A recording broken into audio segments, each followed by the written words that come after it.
The courtroom didn't feel like it was holding a trial anymore.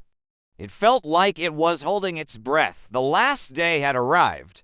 No more witnesses, no more exhibits, just closing arguments.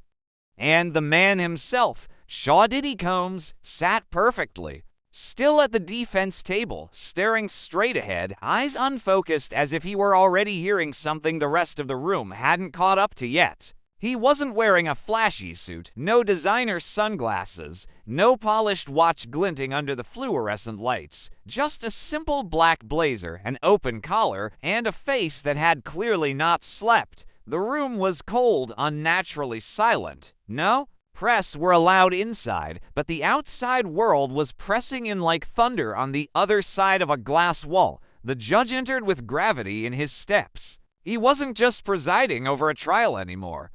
He was managing the collapse of a narrative that had once seemed untouchable. The jury sat rigid. Most had their hands folded. Some avoided eye contact with the defendant entirely. A few were still, watching him intensely. The prosecution rose first. Their voice didn't rise. Their delivery wasn't dramatic. It didn't have to be. What they laid out was a story told piece by piece over the course of weeks. Financial records, sealed rooms, encrypted messages, loyalty bought and sold, and a silence paid for in fear. You've heard everything, the prosecutor said calmly. Now ask yourself, does a man build an empire like that and never see what it's built on? They sat down. The defense followed. Diddy's attorney didn't argue innocence. Instead, he painted a picture of complexity, of pressure, of a man pulled into storms of his own making. Yes, but also shaped by a system that rewards ruthlessness. He's not perfect, the attorney said, but imperfection isn't guilt. And guilt, true guilt, requires more than just suspicion. It requires proof. And then it happened. Shawn Combmes stood, not rushed, not shaky, just certain, like this moment had already played itself out in his head 1,000 times before. His lawyer leaned toward him quickly, whispering, clearly trying to stop him. Diddy raised one hand and said something quietly. The judge raised an eyebrow. "Mr. Combmes, are you requesting to speak?" Diddy looked up. "Yes, Your Honor, I am." The judge glanced to both legal teams. "This is highly unorthodox, but I'll allow it. This is your moment. Use it wisely. Before we dive deeper into this unforgettable video, make sure to like the video, subscribe to our channel, and hit the bell icon. That way, you'll never miss any new coming videos like this. Now, let's get back to it." He walked slowly to the center of the courtroom, toward the podium. His footsteps echoed off the walls.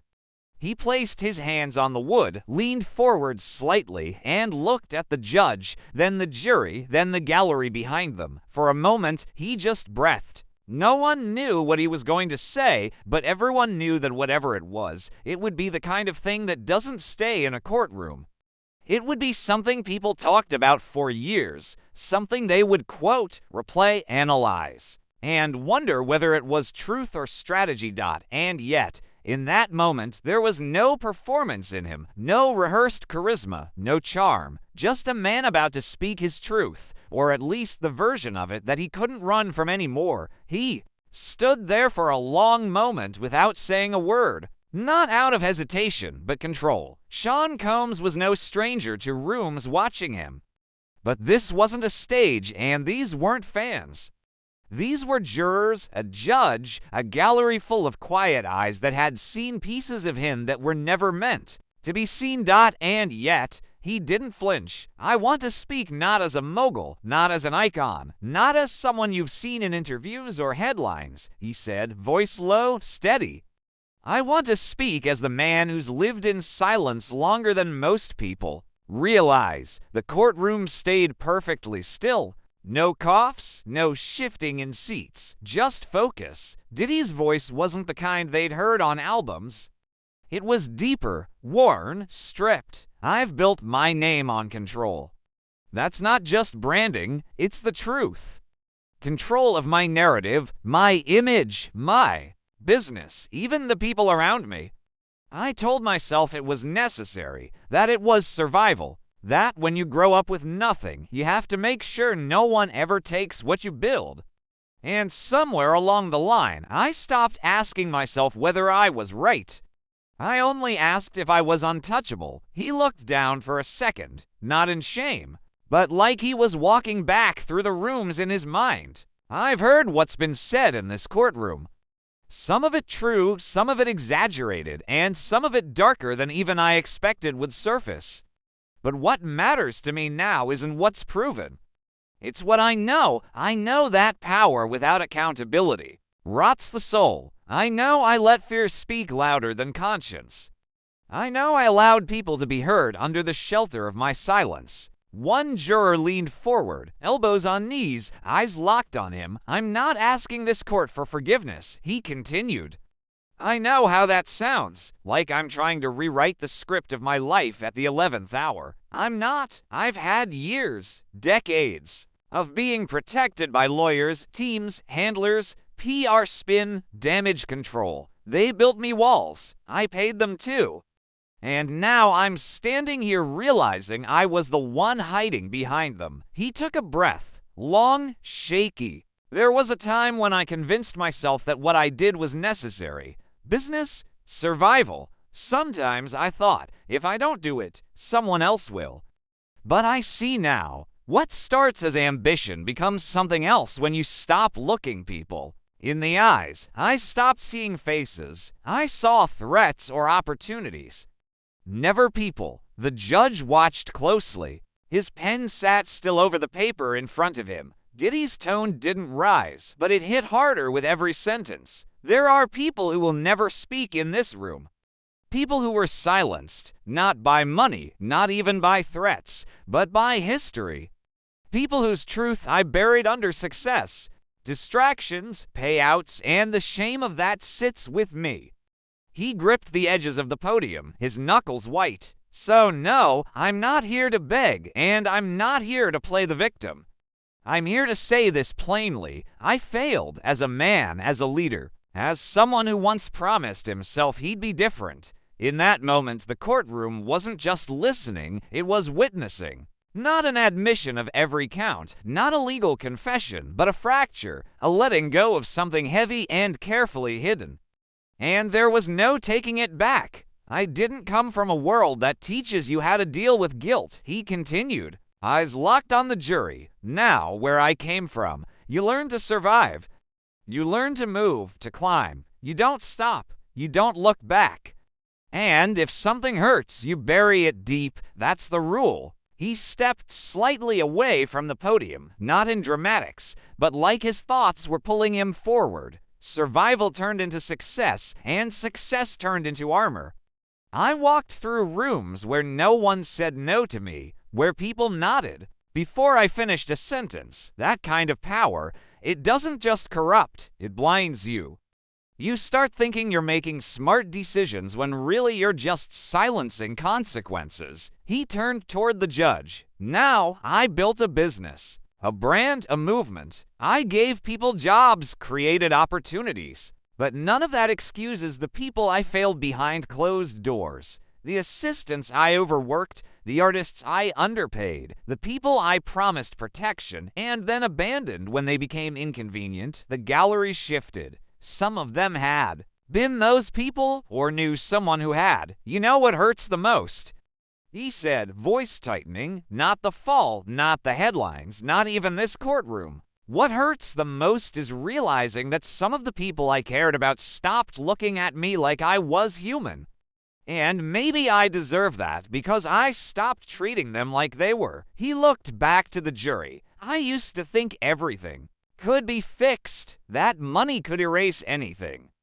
That if I kept giving enough, building enough, performing enough, nobody would ever see what I kept buried.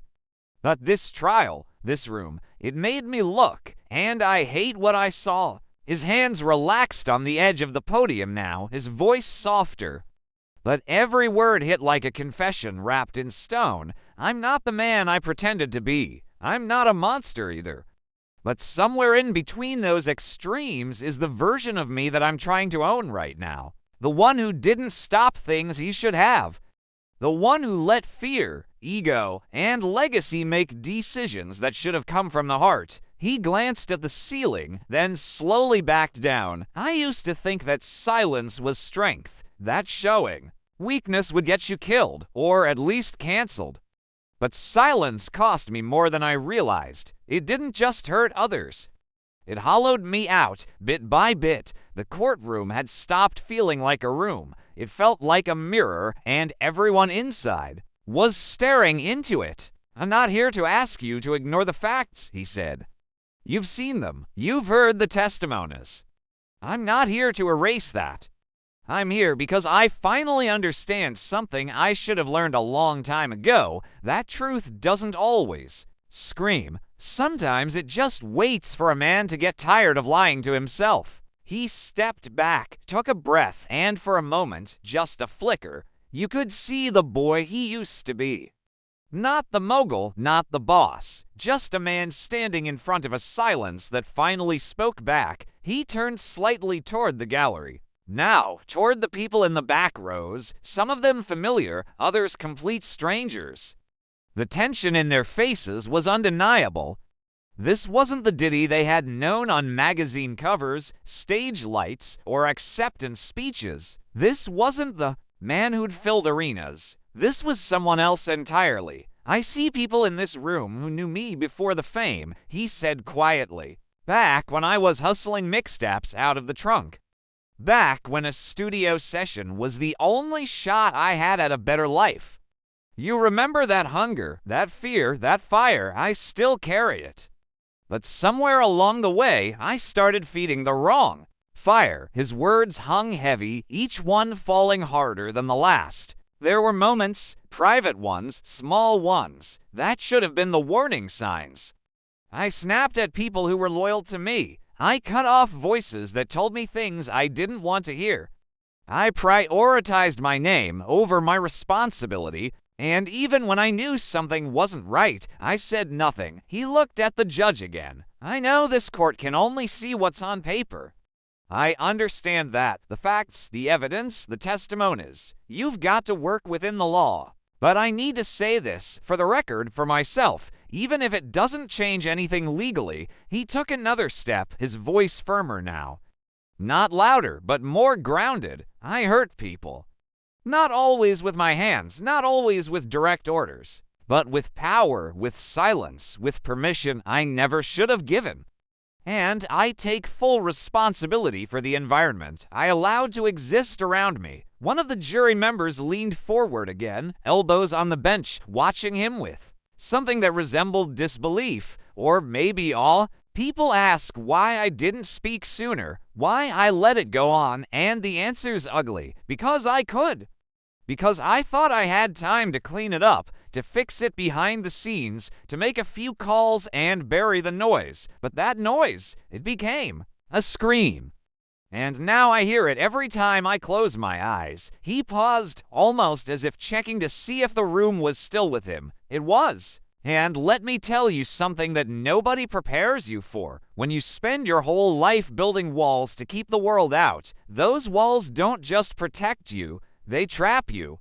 And I built mine to high for too long, until I couldn't. See the difference between survival and sabotage? He rubbed his hands together briefly, nervous energy escaping the only way it could. I can't undo what's been done. I can't rewind time. But I can stop lying about who I've been, and I can start telling the truth, even if it costs me everything. His voice dropped lower, just above a whisper, because if I walk out of here still pretending, then this whole trial meant nothing.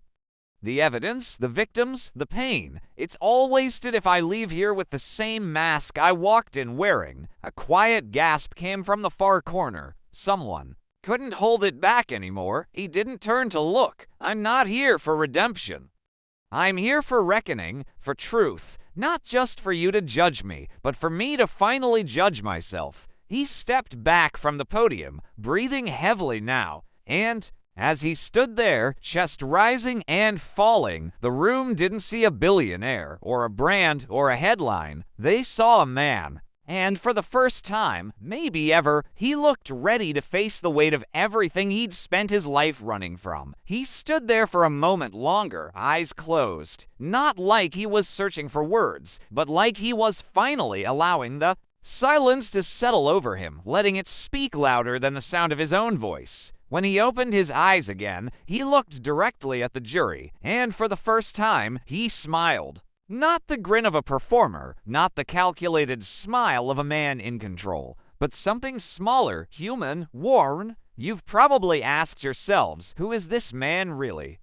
He said, his voice quieter now, after everything you've heard, all the names, the accounts, the secrets. You're trying to piece together what's real. I don't blame you. I've blurred that line myself more times than I can count. He stepped slightly away from the podium, walking slowly to the center of the room. The judge didn't stop him. The marshals didn't move. They just watched. I used to believe that being great meant never looking weak. That showing emotion meant you'd lose the room, lose the deal, lose your edge. So I built this image, strong, invincible, unshakable. I made sure every headline kept that story alive. Every brand deal, every hit record, every red carpet was part of it. He paused, his hands relaxed at his sides. But behind all of that, I was hiding things. Things that were messy, things I didn't want to answer for. The deals that were made in the dark, the voices I ignored, the people I let fall so I could keep climbing. He turned to the gallery now, scanning the back rows, locking eyes with no one, and everyone at once. And some of you in this room, you saw the warning signs. You told me to slow down, to clean up, to take responsibility, but I pushed you out. I told myself you didn't understand the pressure I was under, the weight I was carrying. Truth is, I just didn't want to be seen, not really. Not by people who knew who I used to be before all this. The courtroom didn't move. No one shifted. The stillness was absolute. Now I stand here, he continued, his voice trembling slightly. Not asking for a reset, not asking for a second chance, but asking to be remembered for more than the empire. Because behind the businesses, the music, the press, there's a man who got lost in his own myth. His lawyer looked down at the defense table, not writing, not whispering, just listening. I wish I could go back and tell the younger version of me that power is an armor, it's weight. That every time you silence someone, you carry their silence like a stone in your chest. And now I'm full of stones. He took a long breath. I don't know what you'll decide after this. I'm not here to sway your verdict. I don't expect mercy. But I do want the truth on the record, not the polished one. Not the publicist-approved version. Just this. Me standing in front of you, saying I've done wrong, I've hurt people, and I'm no longer willing to pretend I didn't. He stepped back to the podium one final time. I used to think I could outtalk the truth. Now I know the truth doesn't care how rich you are, how famous, how powerful. It waits quietly, and when it finally shows up, there's nowhere to hide. He looked down, and with that, he said, I'm done. He didn't look up again. He didn't need to. The silence that followed wasn't like the others. It didn't just fill the room. It pressed against the skin, lingered in the chest, made it hard to breathe. The judge didn't speak. The court reporter sat frozen, her fingers hovering over the keys. The marshals didn't shift. The jury didn't blink. No one moved. Shawn Combmes stepped back from the podium and returned to his seat slowly, deliberately. Every step felt like it was carved in stone. He didn't look at anyone. Not his lawyer, not the gallery, not the jurors. When he sat, he folded his hands in his lap, leaned forward slightly, and stared at the floor, like he was finally sitting in the wreckage he'd spent years building. His attorney glanced at him with a look that was half pride, half dread, because in legal terms, that speech could have been a landmine. But in human terms, it was a damn earthquake. The judge finally shifted in his seat and cleared his throat. Let the record show the defendant has made a voluntary, unscripted statement to the court. It will be entered into the case log in full, and still, no one moved. Because everyone understood something now, the trial might have begun as a battle of evidence, of strategy, of legal maneuvering, but it had evolved into something else entirely. It had become a public confrontation with identity, a war between the myth and the man who created it. The jury didn't even glance at each other. They just sat there, stunned, like they were no longer simply deciding a verdict, but witnessing a transformation. From behind the gallery, someone exhaled audibly. It sounded like they'd been holding their breath for hours, and yet, even with the confession, no formal plea had changed. Legally, everything still hung in limbo. Emotionally, though, the walls had cracked wide open. The prosecutor stood as if unsure whether to say anything at all. She looked over at Diddy, then back to the judge. "Your Honor, the prosecution will forgo any further comment at this time." She sat. "That never happens." The defense made no motion. No rebuttal, just silence. And maybe that silence was the smartest thing they'd done in weeks. Outside the courtroom, the world didn't know yet. Phones were locked away, reporters boxed out, but inside, the people who'd been sitting in those benches every day, watching each revelation drop like a hammer, knew what they just seen. It wasn't spin. It wasn't PR. It was something so rare it didn't even feel real, a man telling the truth, because there was nothing left to protect. Diddy sat motionless as the judge declared the court in recess. Jurors were dismissed to a private lounge. Attorneys left the room in pairs, whispering about strategy and fallout. The marshals kept their distance but didn't leave his side, and he didn't move. Because when you finally take off the mask, sometimes the hardest part is figuring out who's still underneath it. For the first time in the entire trial, Shawn Combmes wasn't trying to control the room. He was trying to feel what it meant to be free of the performance, and the room finally understood it. After the recess was called, the courtroom didn't empty like usual. People lingered, standing quietly, gathering papers, whispering without sound. It was as if the entire space had turned sacred. Something had happened in that room that none of them could fully name yet. No camera had captured it. No flashbulb had lit it. But they'd all felt it. Shawn Combmes remained seated at the defense table, elbows on his knees, head lowered, hands clasped loosely like a man not waiting for judgment, but letting it arrive on its own time. His attorney stood a few steps away, talking to a clerk, barely glancing in his direction. There was nothing to say to him, not anymore. Because when a client says that much, no amount of lawyering is going to redirect the course of what's coming next. Across the room, a marshal received a call on a secure earpiece. A short nod followed. Then, quietly, he walked over and whispered something to the judge.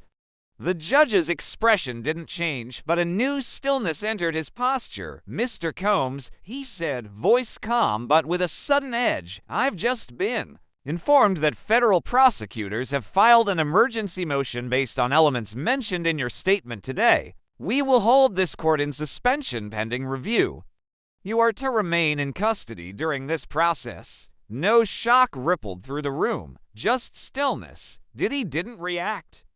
No twitch, no breath, no expression, as if he'd already known this was coming, maybe even counted on it. Outside the courtroom, news was breaking like waves against the walls.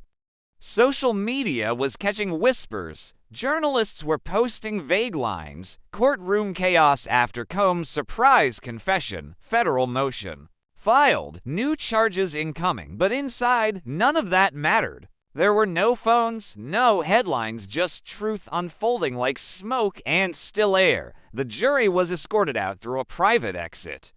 Some looked over their shoulders. One of them, middle-aged, glasses, jacket still draped across her arm, wiped at her eyes with the sleeve. They weren't just leaving a courtroom. They were leaving the end of a man's performance, the collapse of his armor. Back inside, the judge stood slowly. "In all my years," he said, voice quiet, "I have never seen a defendant take that risk. You've done something unusual today, Mr. Combs, and regardless of outcome, this moment will not be forgotten." Diddy raised his head for the first time since the recess began. He didn't speak. He just nodded once. The marshal stepped closer. Not aggressive, not hostile, just necessary. One placed a hand lightly on his shoulder and motioned toward the side door. No cuffs, no shackles, just presence. He stood, walked toward the door like he'd done it before. And maybe he had metaphorically 1,000 times.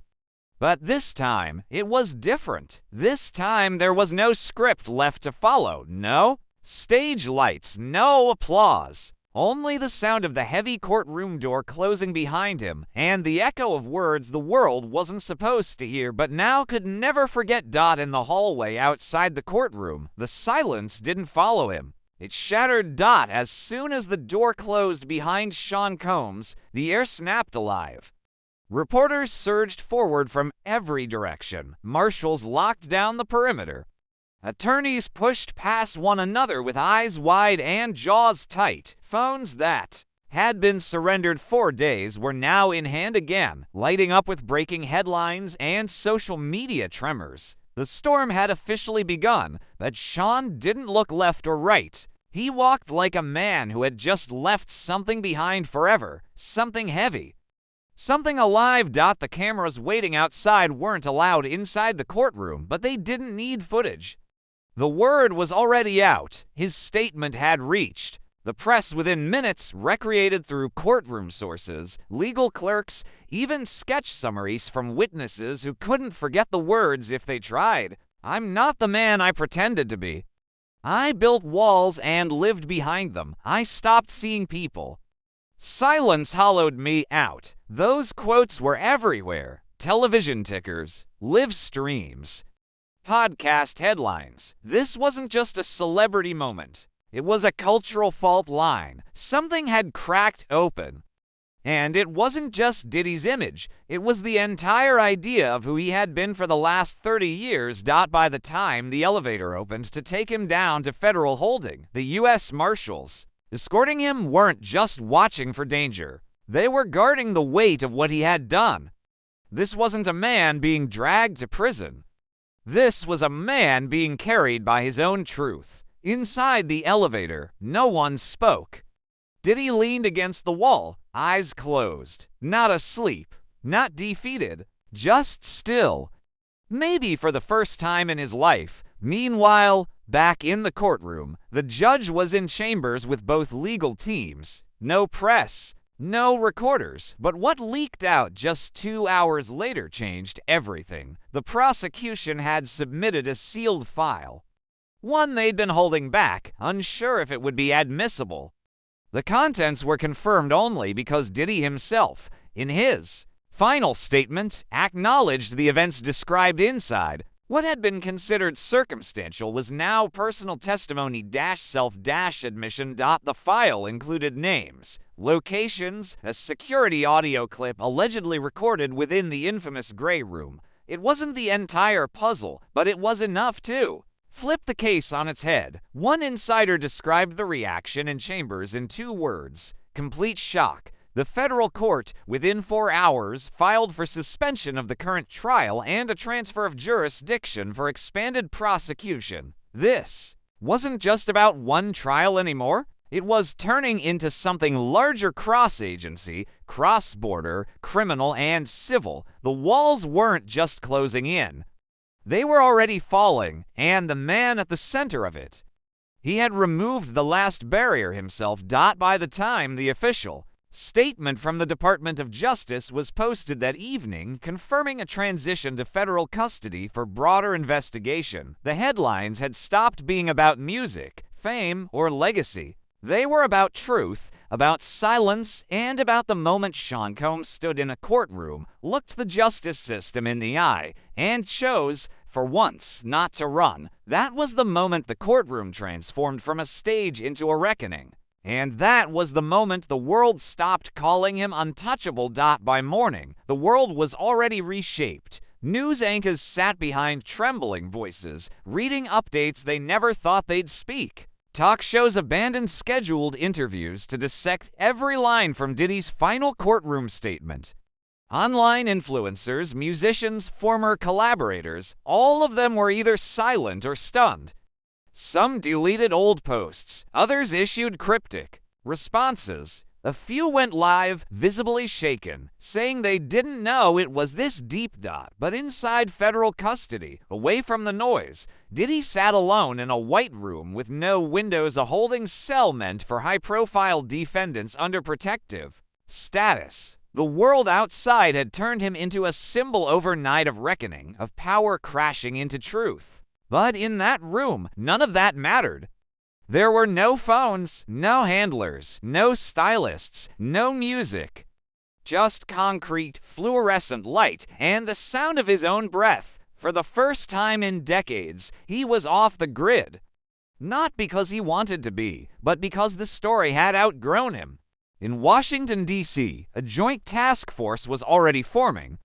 Not because of pressure from media, but because Diddy's confession had unlocked something prosecutors had been chasing for years. His admission hadn't named every name, hadn't confirmed every detail, but it had connected dots that had previously been scattered across sealed documents, confidential informants, and offshore audits. The investigation was now officially labeled interstate criminal conspiracy with obstruction of justice, intimidation, and fraudulent enterprise structuring. It wasn't just about what he did, it was about who helped. And that was the part nobody in the entertainment world wanted to talk about. Because if Diddy fell, if his words cracked the seal on years of unspoken backroom alliances, who else would be dragged down with him? His empire wasn't just built on business, it was built on connections, endorsements, labels, lawyers, managers, people who knew enough to stay quiet until now.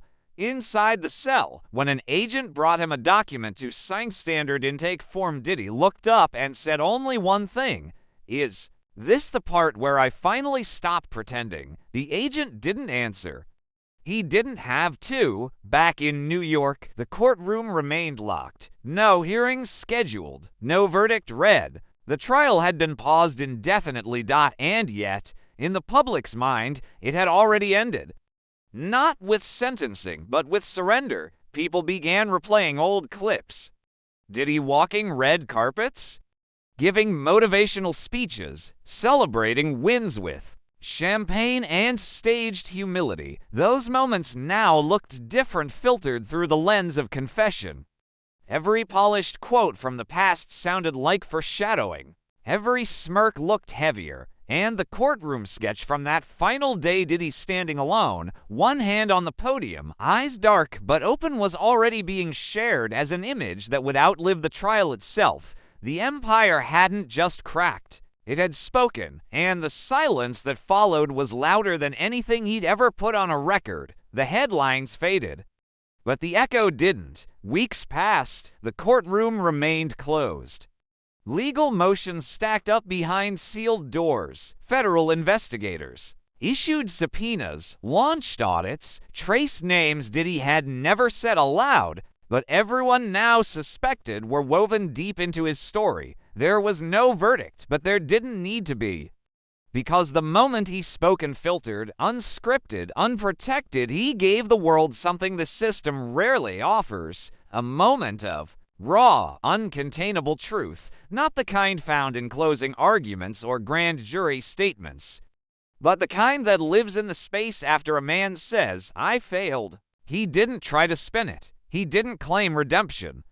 He didn't pull anyone else into the fire. He just stood in the middle of the wreckage and admitted it was partly his design, and that honesty, however incomplete, however strategically timed, was enough to change how an entire generation looked at him. The music didn't disappear. The businesses didn't collapse overnight, but the illusion did. The aura of invincibility that had hovered over Shawn Combs since his rise was gone. What remained wasn't a fall from grace.